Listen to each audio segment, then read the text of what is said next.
মরুভূমিতে দিনে প্রচণ্ড গরম এবং রাতে ঠান্ডা হওয়ার প্রধান কারণ হলো এর বিশেষ ভৌগোলিক ও জলবায়ুগত বৈশিষ্ট্য। আজকে আমরা এই বিষয়ে জানব। আপনি যদি আমার চ্যানেলে নতুন হয়ে থাকেন প্লিজ চ্যানেলটি সাবস্ক্রাইব করে দিন এবং পাশে থাকা বেল আইকনে ক্লিক করে দিন। মরুভূমিতে তাপমাত্রার এই প্রধান কারণসমূহ হলো: ১. মাটি এবং বালুর তাপ শোষণ ক্ষমতা। মরুভূমিতে মাটি এবং বালি খুব দ্রুত তাপ শোষণ করে এবং তা দ্রুত বের করে দেয়। দিনে সূর্য থেকে সরাসরি তাপ পেয়ে বালু দ্রুত উত্তপ্ত হয়, কিন্তু রাতে যখন সূর্যের তাপ থাকে না তখন ওই তাপ দ্রুত ছড়িয়ে যায় এবং বালু ঠান্ডা হতে শুরু করে। নিম্ন আর্দ্রতা। মরুভূমিতে আর্দ্রতা খুবই কম থাকে, যার মানে বাতাসে জলীয় বাষ্পের পরিমাণ খুবই কম। জলীয় বাষ্প তাপ ধরে রাখতে সহায়তা করে, কিন্তু মরুভূমির শুষ্ক বাতাসে এই ক্ষমতা না থাকায় তাপমাত্রা দ্রুত পরিবর্তন ঘটে, ফলে দিনে প্রচণ্ড গরম এবং রাতে ঠান্ডা হয়। গাছপালা ও সবুজ ভূমির প্রভাব। মরুভূমিতে গাছপালা বা সবুজ ভূমি খুবই কম থাকে। গাছপালা ও সবুজ ভূমি তাপমাত্রা নিয়ন্ত্রণ করতে পারে, কিন্তু মরুভূমিতে এগুলোর অভাবে তাপমাত্রা দ্রুত বেড়ে যায় এবং কমে যায়। বাতাসের প্রভাব। মরুভূমিতে বাতাস অনেক শুষ্ক এবং হালকা থাকে।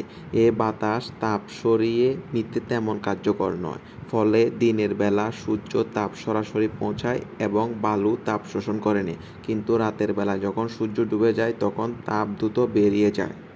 মেঘের অভাব। মরুভূমিতে মেঘ প্রায় থাকে না, যার কারণে দিনে সূর্য তাপ সরাসরি বালুতে পড়ে। আবার রাতে মেঘ না থাকায় যে তাপটা জমা হয়েছিল তা সহজে মহাশূন্যে চলে যায়।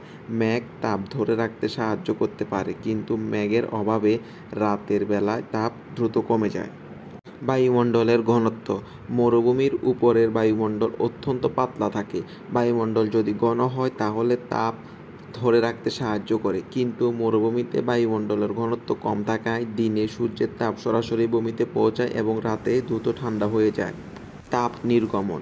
মরুভূমিতে রাতের বেলায় মাটির তাপ বিকিরণ হয়ে চলে যায়। অন্যান্য পরিবেশে তাপ কিছুটা বাতাসের মধ্যে আটকে থাকে, কিন্তু মরুভূমিতে খুব দ্রুত তাপ হারানোর কারণে রাতের বেলা ঠান্ডা পড়ে। শীতল বাতাসের প্রভাব। মরুভূমিতে রাতে শীতল বাতাস প্রবাহিত হতে শুরু করে। রাতের এই বাতাসে শীতলতা আরও বেশি ঠান্ডা অনুভূতি তৈরি করে। দিনের বেলা তাপমাত্রা খুব বেশি হওয়ায় এই শীতল বাতাস দিনের পরিসরে দেখা যায় না, কিন্তু রাতে এটা প্রবল হয়ে ওঠে।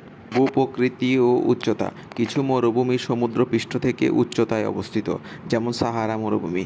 উচ্চতার কারণে এইসব মরুভূমি বায়ুর ঘনত্ব কম থাকে, যা রাতের বেলায় তাপমাত্রা কমার আরেকটি কারণ। উচ্চতায় তাপ দ্রুত হ্রাস পায়, তাই রাতের বেলা ঠান্ডা অনেক বেশি অনুভূত হয়। এরকম আকর্ষণীয় ভিডিও পেতে আমার চ্যানেলের সাথেই থাকুন। ধন্যবাদ সবাইকে।